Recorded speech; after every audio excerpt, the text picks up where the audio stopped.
yang harus kita lakukan supaya setiap masalah ini bisa berubah menjadi anugerah pada kehidupan kita.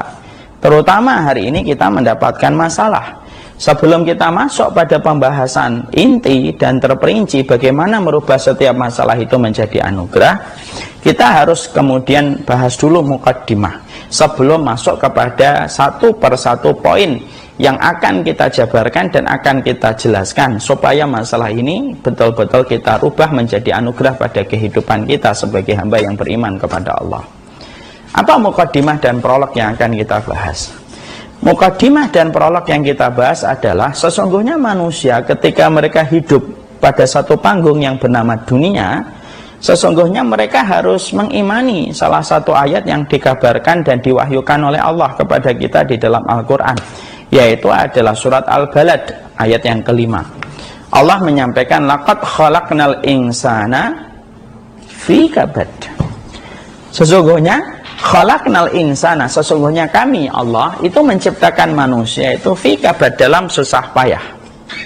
Kalau kita ingin mengenali arti kabad, karena kita adalah manusia, berarti kita dituntut untuk mengenali bagaimana Allah menciptakan kita pada kehidupan di dunia ini. Imam Ibnu Katsir berkata, sesungguhnya arti kabad yang Allah sampaikan pada surat Al-Balad ayat yang kelima, maknanya itu adalah kabad itu kepahitan hidup dan kegetiran urusan akhirat. Berarti manusia sebagai pelakon kehidupan, kalau mereka itu masih berada pada panggung kehidupan, selama jempol kaki mereka itu masih menempel di bumi, maka pada saat itu manusia itu sebenarnya berada pada urusan kabad. Apa itu kabad? Kabad itu adalah kepahitan hidup dan kegetiran yang kita akan temui ketika kita menuju kepada kampung akhirat kita sebelum ditentukan posisi kita di surga atau di neraka. Itu namanya kabad.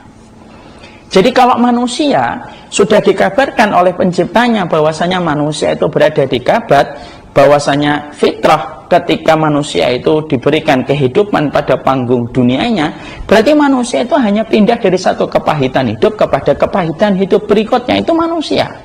Baik dia kaya, baik dia miskin, baik dia kafir, baik dia mukmin, itu pasti akan melewati kepahitan hidup.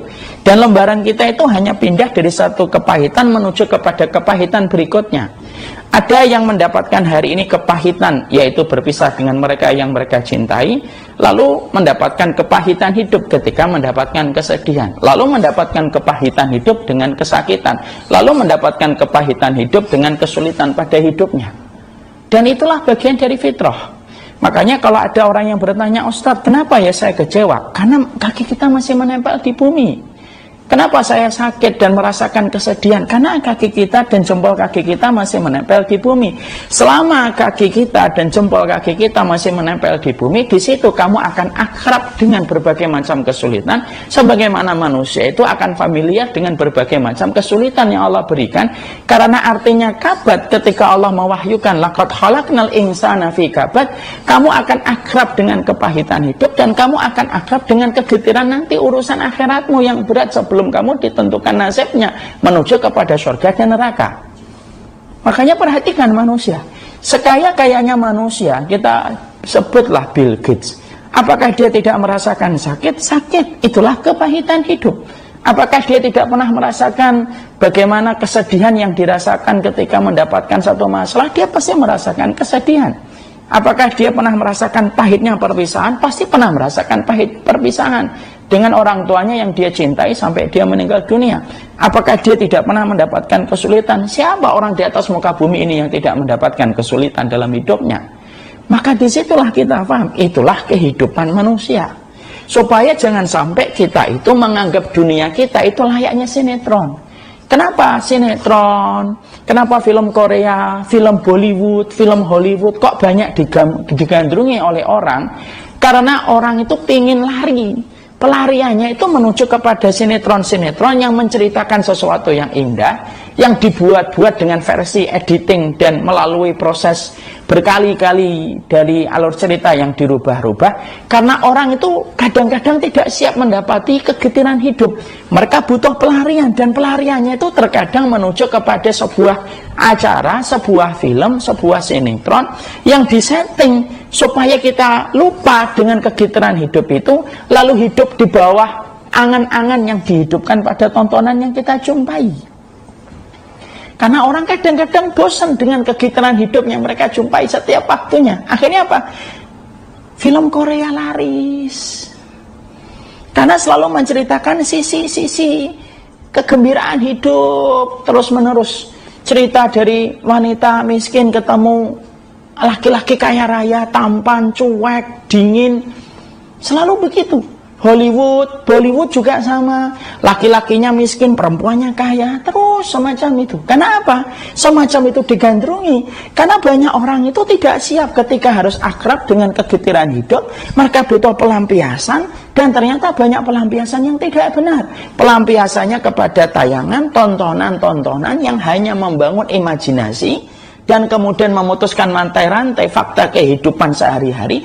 Dan akhirnya terbuai dengan apa yang mereka jumpai. Dan ketika mereka melihat realita, kaget. Akhirnya masalah sekarang itu masalahnya simpel-simpel, kecil-kecil, tapi tidak pernah selesai. Karena apa? Karena manusia lupa. Kegetiran hidup itu merupakan bagian yang tidak terpisahkan ketika seseorang itu diberikan oleh Allah sifat menjadi manusia pada sebuah panggung yang bernama dunia. Makanya saya dulu pernah ditanya, Ustadz, kenapa ya saya sudah ngaji kok masih kecewa? Saya sudah ikut taklim kok merasa sedih? Saya lalu berkata sama beliau sekaligus menasihati diri saya, akhi, antum ngaji pun, antum ikut taklim sekalipun, antum hafal Quran pun sekalipun, maka selama jempol kaki kita masih menempel di bumi, maka kita akan berakrabkan dengan berbagai macam kegetiran hidup. Dan itu pasti akan jumpai. Tapi ingat, bagi orang yang beriman, pertolongan Allah lebih besar daripada apa yang kita temukan dan apa yang kita jumpai pada kegetiran hidup.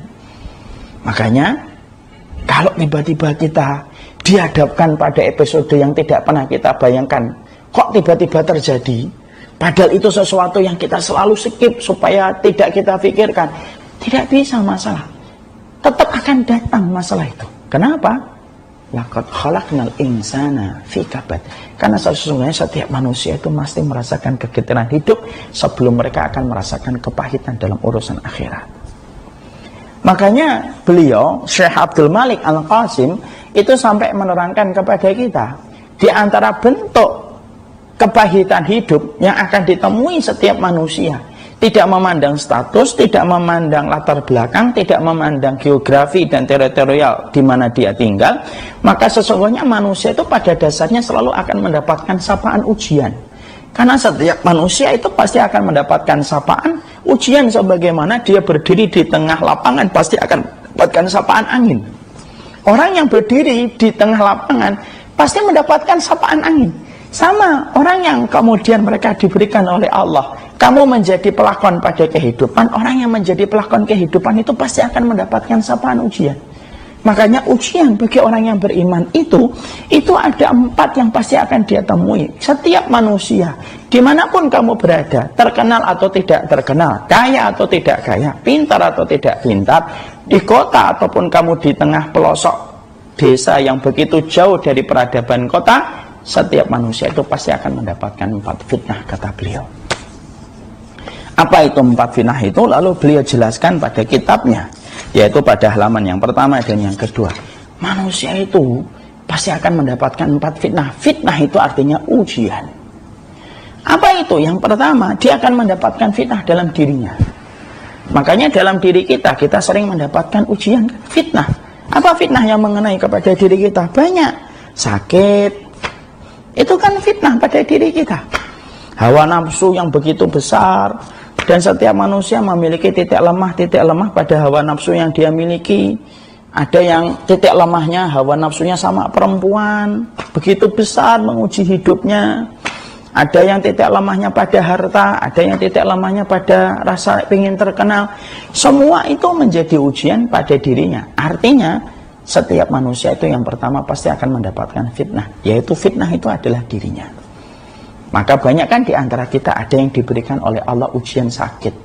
Padahal terkadang dia sudah hidup sehat, polanya sehat, pola pikirnya juga mungkin baik, tapi diberikan sakit. Maka kalau ada orang tiba-tiba diberikan oleh Allah vonis bahwasanya dirinya sakit, dia tidak bisa menggugat takdir dan berkata, kenapa saya yang sakit? Kenapa bukan fulan yang sakit? Kenapa bukan orang dolim itu yang sakit? Kenapa bukan orang yang jahat itu sakit? Tidak bisa. Hidup ini anginnya bertiup tidak sesuai dengan kehendak hati kita, tapi anginnya itu bertiup sesuai dengan kehendak dari apa yang ditetapkan oleh Allah. Kita ini kan hamba, makanya disebut abdun. Bapak dan Ibu tahu artinya abdun? Abdun itu kalau secara makna lughatan, makna bahasa harfiah bahasa, yang namanya abdun itu jalan yang diinjek-injek. Makanya jalan yang sering diinjek-injek, misalkan kita pernah melewati ada lapangan rumput, lalu ada tengahnya sering dilewati orang ketika pingin untuk mencari jalan pintas, yang di tengah sering dilewati orang, sampai akhirnya rumput tidak tumbuh pada tengah jalan, itu namanya thoriqun mu'abbad, jalan yang sering terinjak-injak. Disitulah nama dari akar kata bahasa itu disematkan kepada manusia. Manusia itu abdun, manusia itu hamba. Dan hamba itu dari sesuatu yang terinjak-injak. Dan kita hidup tidak sesuai dengan apa yang kita mau, tapi hidupnya manusia itu sesuai dengan apa yang Allah mau. Makanya angin selalu bertiup tidak sesuai dengan kehendak hati kita. Nah, disitulah baru kita paham.